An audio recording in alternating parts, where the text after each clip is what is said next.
Саламатсызбы агай? Саламатчылык. Мен сизге суроо берейин дегем да. Бүгүнкү учурда Кыргызстан кыздардын укугун коргоо үчүн кандай чараларды көрүп атышат? Азыркы акыркы мезгилдерде могу эстер жоюлуп, эгемендүү Кыргызстан болгондон бери кыздардын укугун коргоо боюнча мамлекеттер дагы көп камкорлуктарды көрүп атат. Укук коргоочу уюмдар көбөйдү Кыргызстанда. Алар адамдардын укугун жалпы эле, ошонун ичинде кыздардын укугун дагы коргоо боюнча ар түрдүү жумуштарды аткарып атат.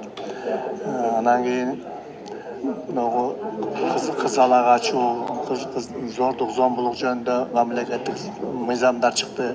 Аларды кыз алага ачууну кылмыш катары көрүп, туура эмес, макулдуксуз кызды зордоп ала качкандар азыр чоң жоопкерчиликке тартылат. Ошондон бери кыз ала ачуу деген Кыргызстанда айрыкча биздин жерлерде андай катталбаган жок, болбой калды. Бул жакшы көрүнүш болуп атат да.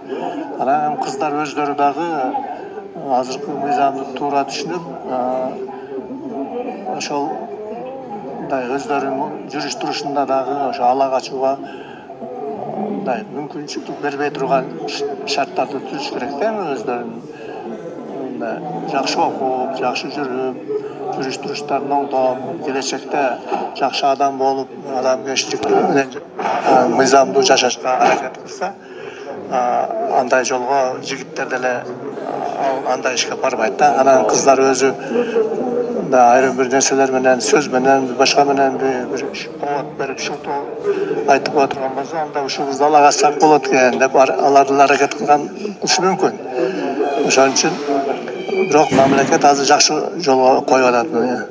Анан мектепте да тарбиялык иштер болуп атат. Ата-энелер да түшүнүп, үйдө кыздарды, балдарды тарбиялашка жаңы шартка карата, демократиялык өлкөнүн мамилелерине карата жакшы, мурдага караганда иш жүрүп калды. Ошон үчүн мындан бияка бул жөнүндө да жакшы иштер болот.